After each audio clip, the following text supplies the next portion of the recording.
Samy, Christophe, donc si j'ai bien compris, si j'en prends un peu, je vais consommer moins d'énergie et je vais émettre moins de CO2. C'est ça? Bon, embarquez, je vais en prendre un peu.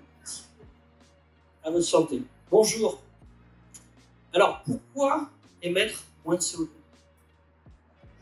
La technologie ne suffit-elle pas pour résoudre ce défi? Bien, moi, avec Transition 2L, je vous propose d'associer à la technologie des mesures de sobriété, de résilience et d'efficience. Et pourquoi on le ferait quand même? Simplement, par exemple, parce que les Hauts-de-France et l'Occitanie, qui sont les deux régions de France les plus vulnérables au réchauffement climatique selon le GIEC, ont déjà été durement impactées cette année. La production agricole est déjà aussi sévèrement touchée. Les assureurs ont de plus en plus de mal à payer les dégâts. Donc il faut faire quelque chose.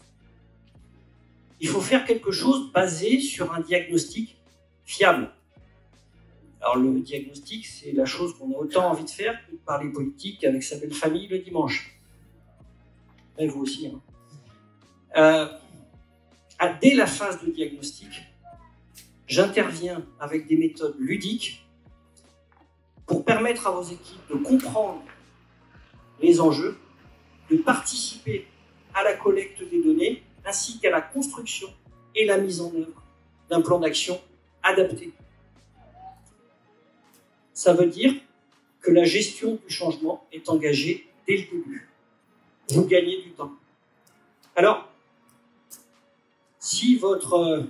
merci Sophie.